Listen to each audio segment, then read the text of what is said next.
क्या क्या देखेंगे इसमें? Definition, classification of aneurysm, pathophysiology क्या होता है, कैसे बनता है, एंड फाइनली कॉम्प्लिकेशन। हाँ, एन्यूरिज्म क्या है? सिंपल टर्म्स में समझे तो एज्यूम करो एक रबर पाइप है, ठीक है, उसमें सर्टेन पॉइंट में वीकनेस है, ठीक है, सपोज सामने या बीच में कोई वीक है, ठीक है, तो इसमें अगर पानी हाई प्रेशर से भेजेंगे तो जो वीक वाला होगा, जिसमें थिकनेस कम होगा रबर का, वो इन्फ्लेट हो जाएगा, ठीक है, गुब्बारे की तरह फूल जाएगा, तो उसको एन्यूरिज्म बोलते हैं, ठीक है, कि abnormal dilation of the blood vessel और हार्ट। क्यों होता है? क्योंकि एक वीक स्पॉट बनता है उस वेसल वॉल में। इट कैन बी कंजेनिटल और इट कैन बी एक्वायर्ड, और ये जो जहाँ पे बन रहा है, it may lead to thrombosis और एम्बोलाइजेशन। अब क्या होगा, जितना साइज उसका इंक्रीज होगा इतना बड़े चांसेस हो रप्चर भी हो जाएगा। रप्चर होगा तो ब्लड क्या करेगा? हेमोरेज, है ना। नाउ दिस इज डेफिनेशन को पिक्टोरियल। क्या कर रहे हैं? ब्लड वॉल में प्रेशर दे रहा है, वॉल भी मतलब रिएक्टिव प्रेशर दे रहा है उससे, तो वो ये वाला स्पॉट वीक है तो दे बैलूनिंग हो गया, उसको आउट पोचिंग हो गया ब्लड वेसल का। नाउ क्लासिफिकेशन, क्लासीफाई करते हैं upon composition of the wall. So before that I might ask you कि anyone anatomy of the blood vessel, किसी को पता है क्या क्या लेयर्स होते हैं from lumen to outside? Layers of blood vessel,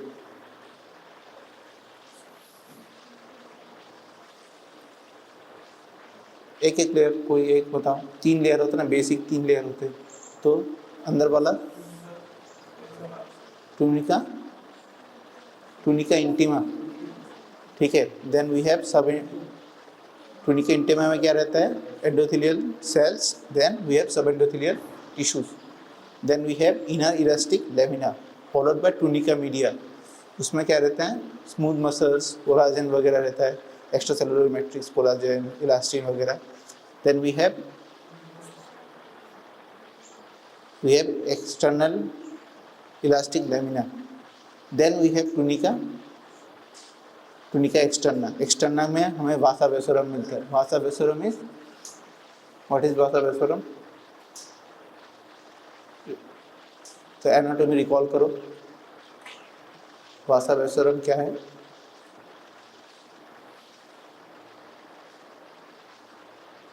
These are the small arteries and venules that supplies the blood vessel itself, ठीक है, these are vasa vasorum. True aneurysm में क्या हो रहा है? It involves all the 3 layers of the blood vessel, intima, media, adventitia और externa जो है, वो तीनों को इन्वॉल्व करता है। तीनों मिलके इन्फ्लेट होते हैं, ठीक है, स्वेलिंग होता है, सोलन अप होता है, डायलेशन होता है, तीनों मिलके। In case of false aneurysm 1 या 2 लेयर ही इन्वॉल्व होगा, ठीक है। इंटीमा इंटेक्ट रहेगा, ठीक है, एडवेंटिशिया एंड मीडिया इन्फ्लेट कर देगा। वी विल डिस्कस कैसे होता है ये। जैसे कि अगर सिमेट्रिकल वीकनेस हो तो it may rise to fusiform aneurysm, true aneurysm. Asymmetrical हो, but you can see all the 3 layers are involved. In case of pseudo aneurysm, just there is some gap or hole, it leads to swelling of the connective tissue. It is commonly seen in aortic dissection, whereas true aneurysm is seen in congenital vascular aneurysm और ventricular aneurysm में। Now कैसे बनता है? Suppose pressure से blood आ रहा है, ठीक है, एनीमिया हो या फिर हाइपरवोलेमिया हो, जो भी, क्या करे वो एंडोथेलियम को जाके इफेक्ट करेगा, ठीक है। टर्बुलेंट फ्लो हो रहा है, हाइपरवोलेमिया होगा तो एक साइड नॉर्मली ब्लड क्या जाता है? लेमिनर फ्लो में जाता है, ठीक है, बट यहाँ पर टर्बुलेंस हो गया, तो एक वीक स्पॉट को बार बार वो अटैक कर रहा है। करने से क्या होगा? गैप बना देगा वो, इससे क्या होगा? ब्लड रश हो जाए। हाई प्रेशर में ब्लड जाता है, ब्लड रश होकर अंदर जाएगा। अंदर जाने से क्या हो जाएगा? इट विल सेपरेट आउट, ठीक है, सेपरेट कर देगा इंटीमा को मीडिया से, सेपरेट कर देगा, सेपरेट करके एक फॉल्स ल्यूमेन बनाएगा।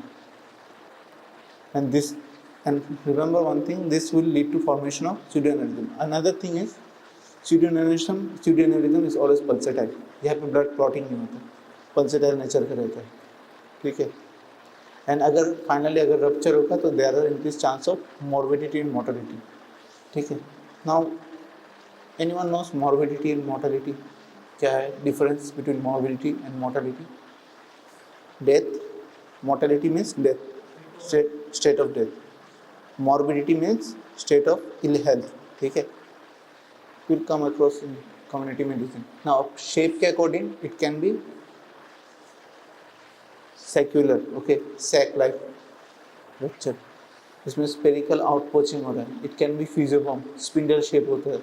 अगर symmetrical, पिछले वाले अगर symmetrical हो, asymmetrical weakness हो, it may lead to secular, अगर सिमेट्रिकल वीकनेस हो it may lead to fusiform, cylindrical होगा तो पैरेलल डायलेशन होगा दोनों वेस्कुलर वॉल का। देन वी हैव सर्पेंटाइन जिसमें टॉर्चुअस डायलेशन होता है, normal weak spot, normal weak spot ऐसे करके। And racemose is then nothing, cirsoid और रेसमोस जो है ये एन्यूरिज्म, ट्रू एन्यूरिज्म नहीं है, फॉल्स एन्यूरिज्म है, it is just inter communicating small arteries and veins. This saccular aneurysm, ठीक है, outpouching of the blood vessel around approximately 5 to 20 centimetre diameter का होता है, ठीक है। And often it contains thrombus. Fusiform aneurysm में क्या होता है, सर्कमफेरेंशियल डायलेशन होता है, ठीक। And it can grow as much as 20 centimetre in diameter, और ये abdominal aorta, आउटिक arch, iliac arteries में दिखता है ज़्यादा, most commonly found there. This is serpentine aneurysm, this one is circoid aneurysm, ठीक है। It's not true in one, जिसमें जैसे स्मॉल आर्टरीज वेन इंटरकम्युनिकेटेड हो जाता है following any trauma. Now location के according arterial and venous aneurysm, arterial ज़्यादा common है, क्यों, why do you think arteries ज़्यादा कॉमन है, एन्यूरिज्म ज़्यादा आर्टरीज में बनता है, क्यों?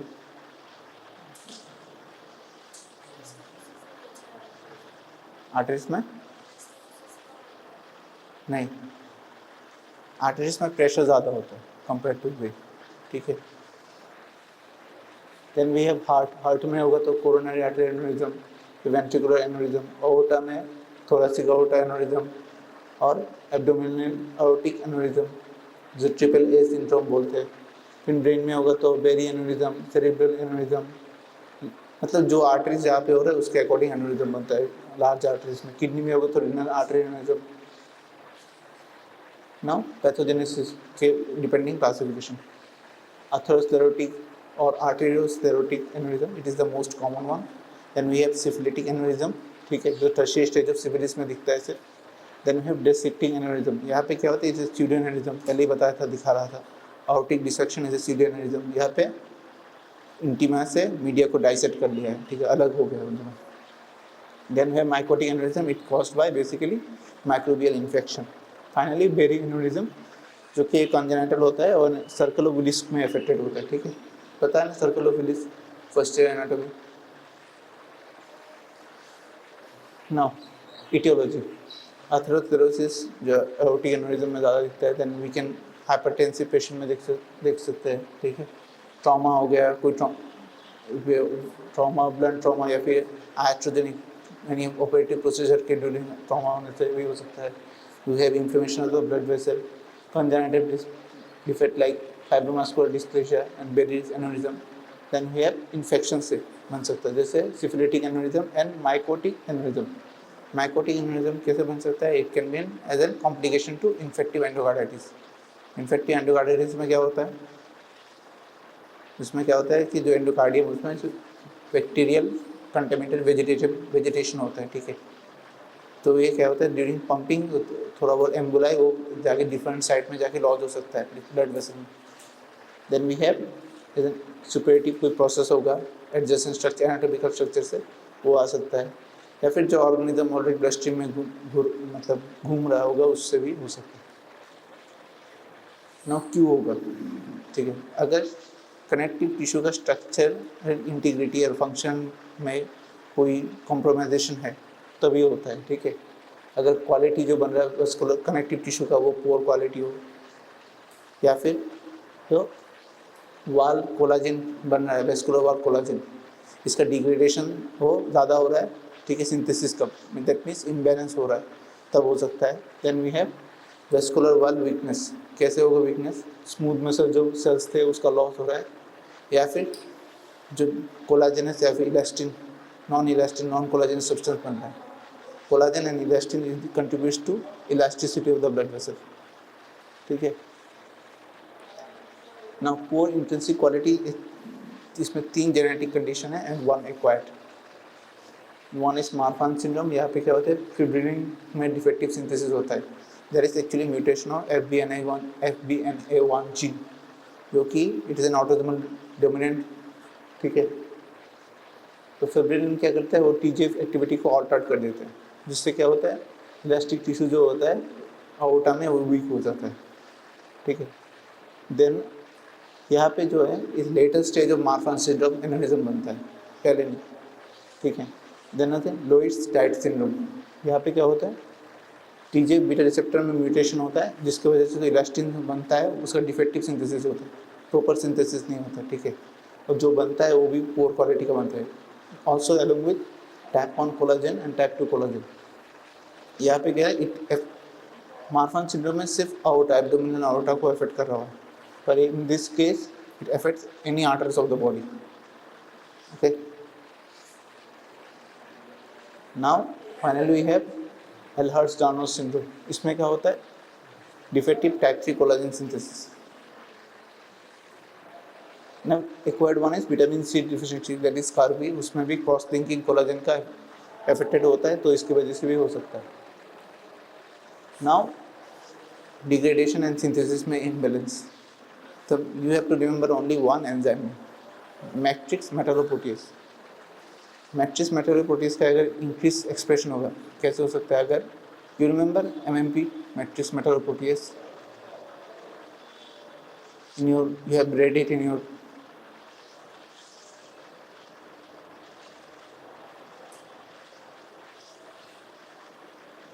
anyone remember?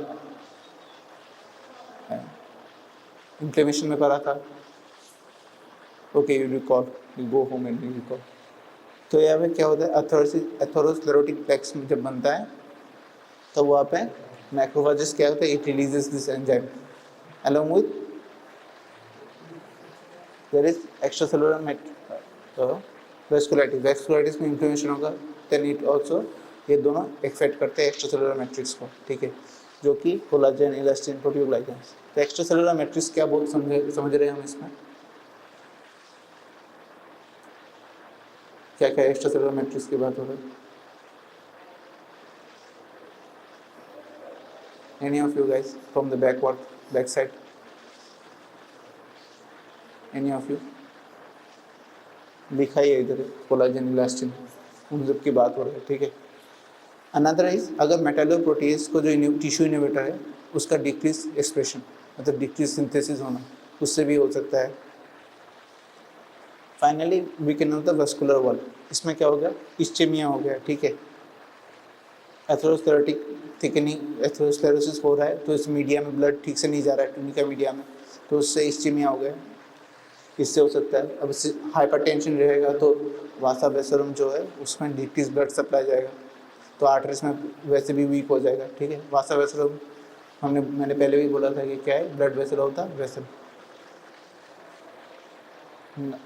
Finally smooth muscle cell loss, या फिर जो लॉस ऑफ इलास्टिक फाइबर, इसकी वजह से भी हो सकता है, ठीक है। ना दिस इज जनरल पैथोफिजियोलॉजी। इसमें क्या हो रहा है कि कोई भी मतलब कि भी इटियोलॉजी, एथेरोस्क्लेरोसिस और ट्रॉमा व इन्फेक्शन जो होगा, ये क्या करेगा, ब्लड वेसल वॉल को वीक या फिर डिजेनरेशन कर देगा। तो इससे क्या होता है कि अलॉन्ग विथ, अगर पेशेंट को हाइपरटेंसिव होगा तो इंक्रीज ब्लड सप्लाई जाएगा, ठीक है ना। हाइपरटेंशन में ब्लड प्रेशर ज़्यादा होता है, तो it will precipitate the aneurysm formation. Now as the time progress, aneurysm जितना होते जाएगा तो चांसेस इज रप्चर भी होगा, रप्चर होने से haemorrhage. Now first, atherosclerotic aneurysm, the most common form of aortic aneurysm, ये मेल्स में होता है, middle aged male, that is male who have more than 50 years of age. तो consequences common sites are abdominal aorta, thoracic aorta. ठीक है, यहाँ पे क्या होता है कि abdominal aorta में atherosclerosis हो रहा है, तो inflammatory infiltrate जो है वो आएगा. Then it release metalloprotease. अब metalloprotease क्या करता है, extracellular matrix को degrade कर देता है, and it leads to weakening of the blood vessel. See, this is the aorta. You can see this aneurysm over here. It's a rupture of aorta, aortic aneurysm का rupture, and this we have a thrombus formation हो रहा है cut section में. ना complication क्या होगा, first rupture हो सकता है. रप्चर से क्या होगा, most serious and fatal complication. इसमें क्या है, size, it depends on size and duration of the aneurysm. ठीक है, अब ब्लड प्रेशर क्या है, रप्चर होगा तो क्या होगा, अगर हम बताए थे एब्डोमिनल aorta में होता है ज़्यादा, तो यहाँ पे the blood will spill into peritoneum, retroperitoneum वगैरह इसमें जाएगा. ठीक है, then it will compress adjacent bony structure या फिर एनाटॉमिक स्ट्रक्चर्स को कंप्रेस कर सकता है, जैसे यूरेटर, वर्टेब्रा, उसको कंप्रेस कर सकता है. Finally we have arterial occlusion.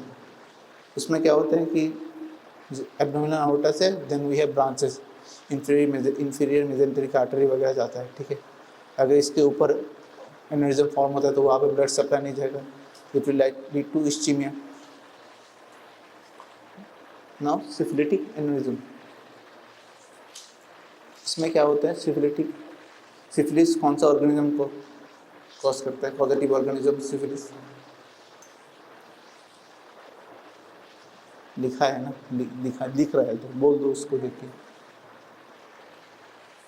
तो ये क्या करता है, infect the vasa vasorum and the not only the vasa vasorum, adventitia. ठीक है, तो इसको एडवेंटिशिया वासा वेसरम को इन्फ्लेक्ट करता है तो इन्फ्लेमेशन होता है. ठीक है, इन्फ्लेमेशन होने से एक स्पेसिफिक कंडीशन बनता है जिसका नाम है एंडोआर्थराइटिस ऑब्लिटरेंस. नाउ व्हाट इज दिस, यहाँ पे क्या होता है कि यहाँ पे ल्यूमेन नैरो हो जाता है. ठीक है, बेसल वॉल का स्कैरिंग होता है, एंड अपॉन कट सेक्शन अगर माइक्रोस्कोप एग्जामिनेशन करोगे तो देन विल फाइंड एक rim of lymphocyte plasma cell that में extend into the tunica media. तो इससे क्या, मीडिया में एक्सटेंड किया तो मीडिया डिजेनरेशन हो रहा है, तो जो इलास्टिक रिक्वायर कैपेसिटी है ब्लड वेसल का, वो aorta का वो डिक्रीज हो जाएगा, इट विल लूजन अप. तो ऐसे क्या एनेरिज्म होगा ब्लड से. तो ओवर लॉन्ग टर्म क्या होता है, इसमें क्या होता है, इट में affect the aortic valve.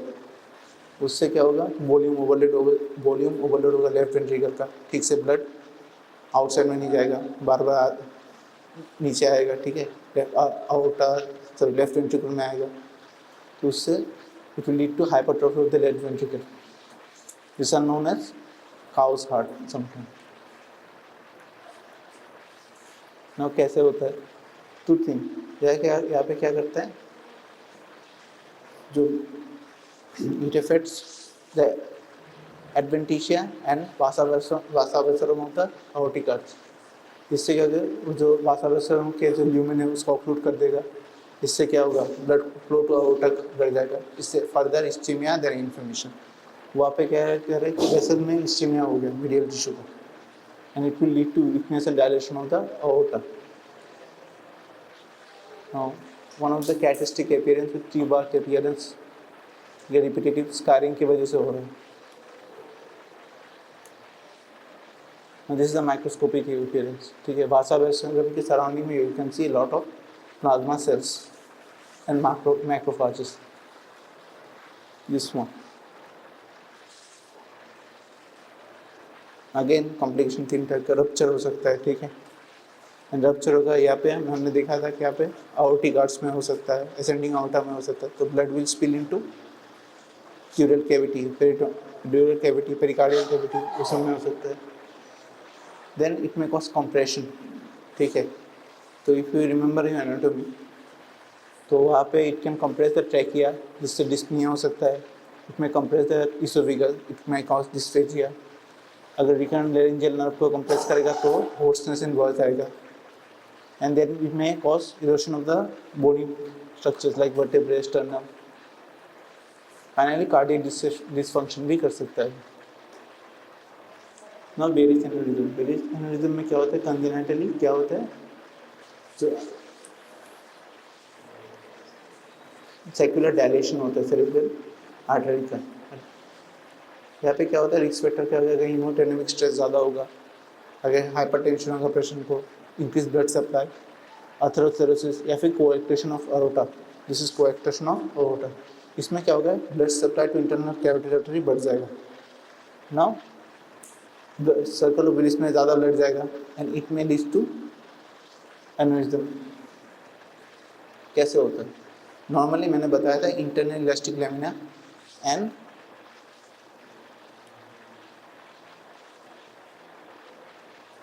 Smooth muscle जो होता है वो टूनिका मीडिया में होता है, मिलता है, ठीक है ना। Internal elastic lamina, then we have smooth muscles that marks the beginning of tunica media. तो क्या नॉर्मली ये लैग करते हैं लोग, ठीक है, at the junction of communicating arteries and anterior cerebral artery. ये दो anterior cerebral artery, this is the communicating branch, वहाँ पे ये लैग होता है। तो अगर प्रेशर ज़्यादा बढ़ेगा it will eventually lead to aneurysm, dilation हो जाएगा। नाउ माइकोटिक एनेरिज्म, यहाँ पे क्या होता है कि weakness of the vessel wall secondary to any infection. का मोस्ट कॉमन पैथोलॉजिकल इटियोलॉजी क्या है उसका, staphylococcus aureus. Then we have other species like MRSA, methicillin resistant staphylococcus aureus, staphylococcus epidermidis, salmonella वगैरह, ठीक है। फंगल इन्फेक्शन भी होता है जैसे candida, cryptococcus. See, this is a mycotic aneurysm. Most common site of mycotic aneurysm is femoral artery. यानी यहाँ पे abdominal aorta में होता है, second most common. And among that another one important point क्या है कि coronary artery, the most common visceral artery to be involved. Now finally we are coming to dissecting aneurysm of the aorta or aortic dissection. इसमें क्या बताता है, aortic dissection में क्या होता है, what kind of aneurysm is this?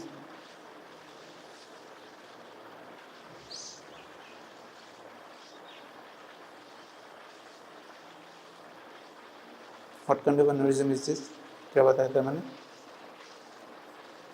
दो type का बताया था मैंने, depending upon the composition of the vessel wall. एक था one is true aneurysm, another one false. So what is this? False aneurysm, ठीक है। क्या हो रहा है, डाइसेक्ट, क्या हो रहा है, जो ब्लड वेसल के वॉल है, ची वॉल्स है ना, intima media, then they dissect it, they separate the intima from the media long, ठीक है। Most common site is aorta and it is a very surgical emergency, okay. Condition क्या है, most commonly affect again man and around the age of 50 to 70 years. Women में भी दिखता है but around the time of pregnancy we don't have. You can see this is the intima. You can see parallel lumen बना रहा है, ठीक है। false lumen जो है, these are क्या है, composed of media and adventitia. Pathogenesis कैसे होता है, 90% ऑफ द केसेस में patient is an hypertensive, okay. Marfan syndrome होगा तब भी दिखेगा। सिस्टिक मीडियल नेक्रोसिस ऑफ अडहेन, उस केस में भी दिखता है, जो कि ओल्ड एज पेशेंट में ज़्यादा दिखता है। या क्या होता है कि मीडियल जो स्मूथ मसल्स है, कोलाजन वगैरह होगा, उसमें प्रोग्रेसिवली डीजेनरेशन होगा, it would replaced by A mucoid substance. अगर कोई वैस्कुलर कोरोनरी बाईपास सर्जरी के टाइम में अगर कोई ट्रॉमा हो गया तो भी हो सकता है, ठीक है। और फाइनली प्रेगनेंसी। क्लासिफिकेशन, दो टाइप का classification, DVK type 1 classification and Stanford. DVK को इसमें 3 टाइप में डिवाइड करा है। इसमें क्या हो रहा है, टाइप 1 में क्या हो रहा है कि उसमें ओरिजिनेट जो हो रहा है, डिसेक्शन ओरिजिनेट हो रहा है at the ascending outer and x tends downward, ठीक है। टाइप 2 में क्या होता है, इट कन्फाइंस ओनली टू मतलब इसी जगह में रहता है, असेंडिंग आउटा तक ही रहता है। और टाइप 3 में क्या होगा कि डिसेंडिंग आउटा में आएगा, it will begin at descending aorta और either it will go downward और it may sometime rarely upward जाएगा, ठीक है।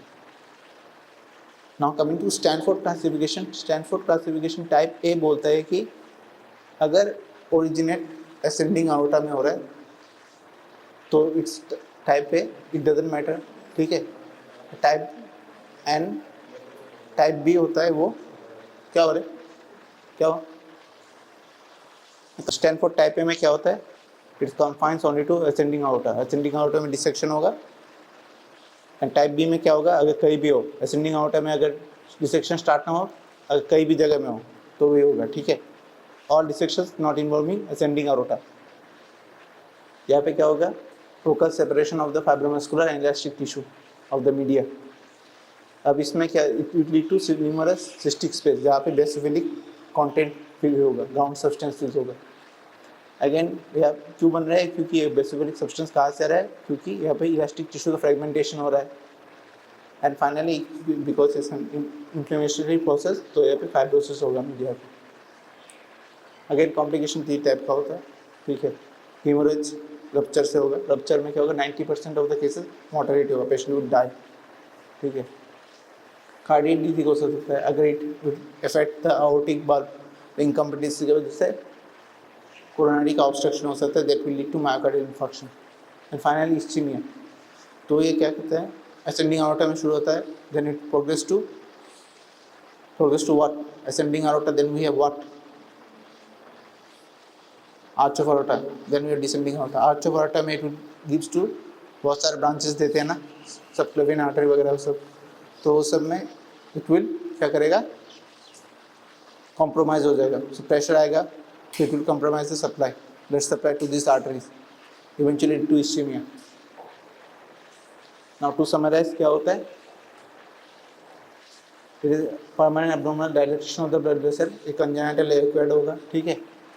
अब पैथोजेनेटिक मैकेनिज्म में कि डिपेंडिंग करके एनेरिज्म क्या होगा, एथेरोस्क्लेरोटिक, सिफिलिटिक, डायसेक्टिंग वगैरह हो सकता है, ठीक है। Now atherosclerotic aneurysm are most common, it affects the abdominal aorta. And syphilitic aneurysm, it occurs due to syphilitic aortitis and it affects ascending and arch of aorta, ठीक है, you will remember this one. Dissecting hematoma क्या है, hypertension ही precipitate करता है and affects again arch of aorta and ascending aorta most of the time. Any doubt?